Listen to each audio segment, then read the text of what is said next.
আসসালামু আলাইকুম ওয়ারাহমাতুল্লাহ। আমার প্রিয় বোনেরা, আপনারা সবাই কেমন আছেন? আজকে আলোচনা করব মেয়েরা যেভাবে শ্বশুরবাড়িতে সেরা হবেন। এই তথ্য জানলে আপনি অবাক হবেন, কারণ পরিসংখ্যান বলছে প্রতি ১০০ জন বিবাহিত নারীর মধ্যে প্রায় ৭০ জনই শ্বশুরবাড়িতে মানিয়ে নিতে গিয়ে গভীর মানসিক চাপে শিকার হন। আপনি কি মনে করেন একটি মেয়ে শুধুমাত্র ভালোবাসার জোরেই শ্বশুরবাড়িতে সেরা হয়ে উঠতে পারে, নাকি এর পেছনে রয়েছে শরিয়াসম্মত এমন কিছু কৌশল যা হয়তো আপনি এখনও জানেন না? আপনি যদি এই ধারণা করে থাকেন যে আপনার ভালোবাসার জোরেই শ্বশুরবাড়িতে সেরা হয়ে উঠতে পারে, আপনার ধারণা ভুল প্রমাণ হতে চলেছে। আজ আমরা পর্দা তুলব এমন ১০টি অবিশ্বাস্য পরামর্শের ওপর থেকে, যা আপনাকে কেবল আপনার নতুন পরিবারে স্থান দেবে না, বরং আপনাকে তাদের হৃদয়ের রানী বানিয়ে দেবে।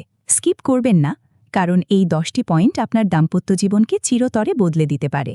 শ্বশুরবাড়ি হল একটি মেয়ের জন্য নতুন জীবন, নতুন জগৎ। অনেকেই মনে করেন এখানে ভালো থাকতে হলে কেবল স্বামীকেই খুশি রাখা যথেষ্ট, কিন্তু ইসলাম একটি পরিবারকে একটি অখণ্ড ইউনিট হিসেবে দেখে।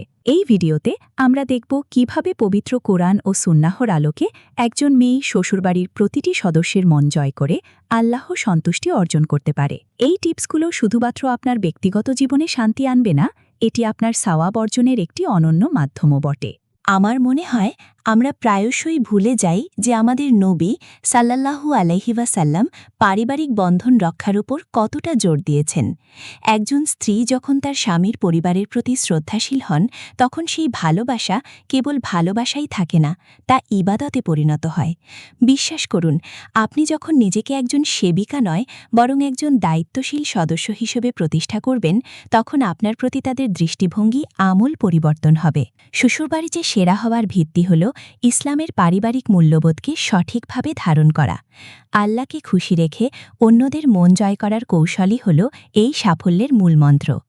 তাহলে চলুন আর কথা না বাড়িয়ে শ্বশুরবাড়িতে সেরা হওয়ার 10টা পরামর্শ জেনে নিই। পরামর্শ 1, আপনার শাশুড়ি শাশুড়ি নন, তিনি আপনার মা। এই মানসিকতা তৈরি করুন। আপনি হয়তো ভাবছেন এটা বলা সহজ, করা কঠিন, কিন্তু নবী ইউসুফ আলাইহিস সাল্লামের জীবনীতে আমরা দিচ্ছি কিভাবে সহনশীলতা কঠিন পরিস্থিতিতেও সম্পর্ককে সুন্দর করে তোলে। আপনার শাশুড়ির কাছে কখনোই তার ছেলেকে নিয়ে অভিযোগ করবেন না। তিনি আপনার স্বামীর জন্মদাত্রী।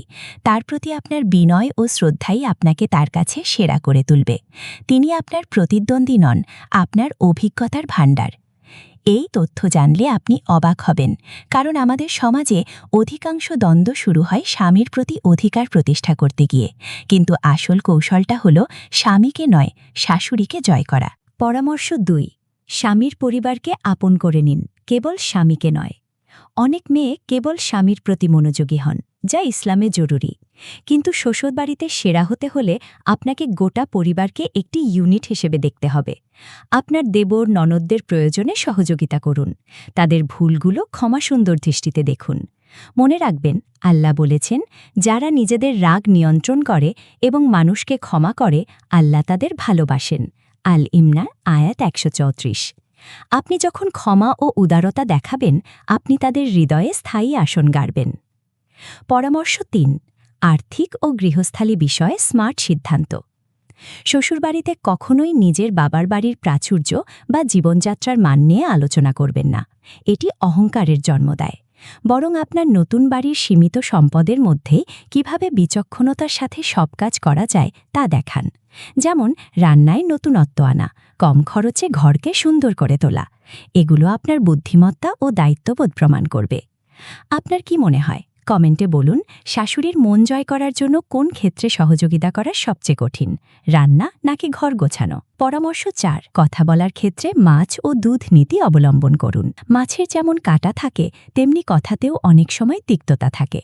আবার দুধ যেমন পুষ্টিকর ও মিষ্টি, তেমনি আপনার কথা হওয়া উচিত মিষ্টিভাষী ও উপকারী। অল্প কথা বলুন, কিন্তু সেই কথা যেন অর্থবহ ও বিনয়ী হয়। ঝগড়া বা বিতর্কে নিজেকে জড়ানো থেকে বিরত থাকুন। আপনার নীরবতা ও বুদ্ধিদীপ্ত উত্তরগুলো আপনাকে অন্যদের থেকে আলাদা করে তুলবে। পরামর্শ 5, ব্যক্তিগত ও পারিবারিক গোপনীয়তা রক্ষা করুন। স্বামী বা শ্বশুরবাড়ির কোনো ব্যক্তিগত কথা বা ভুল ত্রুটি কখনোই আপনার বাবার বাড়িতে বা অন্য কারোর কাছে প্রকাশ করবেন না। গোপনীয়তা হল বিশ্বাসের ভিত্তি। আপনি যখন এই পরিবারের দুর্বলতাগুলো গোপন রাখবেন, তারা আপনাকে পরিবারের একজন বিশ্বস্ত সদস্য হিসেবে মেনে নেবে। এই বিশ্বস্ততাই আপনাকে সর্বোচ্চ সম্মান এনে দেবে।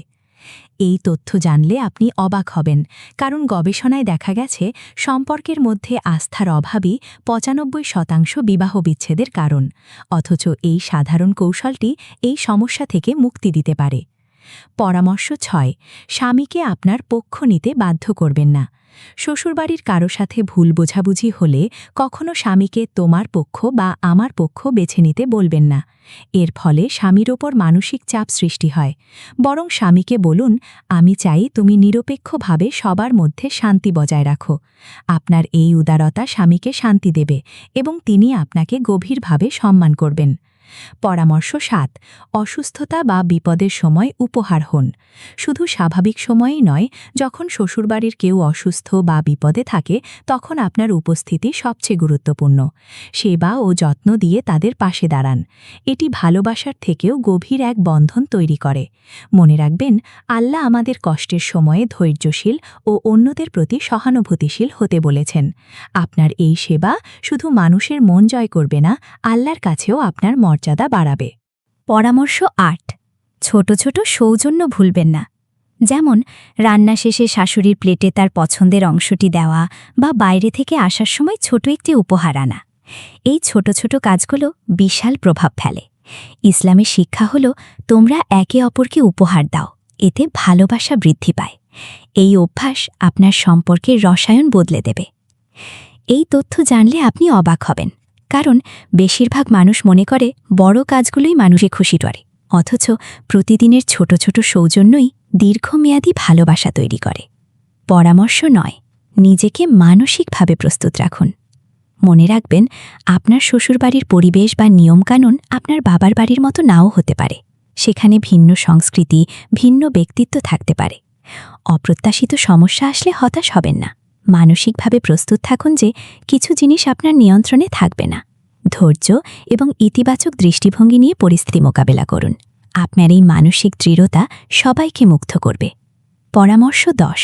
ইবাদত এবং আল্লাহ ভীতির মাধ্যমে নিজেকে শক্তিশালী করুন। সব পরামর্শের মূল হল আল্লাহ ভীতি। আপনি যখন আল্লাহর সন্তুষ্টির জন্য শ্বশুরবাড়ির প্রতি আপনার দায়িত্ব পালন করবেন, তখন আপনার কাজগুলো ইবাদতে পরিণত হবে। নিয়মিত কোরআন তেলাওয়াত করুন, পরিবারের সদস্যদের সাথে দিনই আলোচনা করুন। আপনার ভেতরকার শান্তি ও আধ্যাত্মিকতা পুরো পরিবারে একটি ইতিবাচক পরিবেশ তৈরি করবে। আপনি তখন আর কেবল একজন বউ থাকবেন না, আপনি হবেন পরিবারের জন্য একটি রহমত। কমেন্টে বলুন, এই ১০টি পরামর্শের মধ্যে আপনার কাছে কোনটি সবচেয়ে কঠিন মনে হয়েছে এবং কেন। আমরা পরের ভিডিওতে তার সমাধান নিয়ে আলোচনা করব। তাহলে আপনি কি ভাবছেন শ্বশুরবাড়িতে সেরা হওয়া মানে তাদের ইচ্ছামতো চলা? না, কখনোই না। শ্বশুরবাড়িতে সেরা হওয়া মানে হল ইসলামের সুন্দরতম মূল্যবোধগুলো দিয়ে এমন একটি পরিবেশ তৈরি করা যেখানে আপনি নিজেও শান্তিতে থাকবেন এবং অন্যদেরও শান্তি দেবেন। আপনি যখন স্বামীর পরিবারকে সম্মান করবেন, আল্লাহ আপনাকে আপনার স্বামীর হৃদয়ে সর্বোচ্চ সম্মান দেবেন। মনে রাখবেন, একজন মেয়ে কেবল ভালোবাসা নিয়ে শ্বশুরবাড়িতে আসে না, সে আসে একটি নতুন পরিবারকে সম্পূর্ণ করার জন্য। আপনার সামান্য ধৈর্য, আপনার সামান্য উদারতা আল্লাহর সন্তুষ্টির মাধ্যম হতে পারে।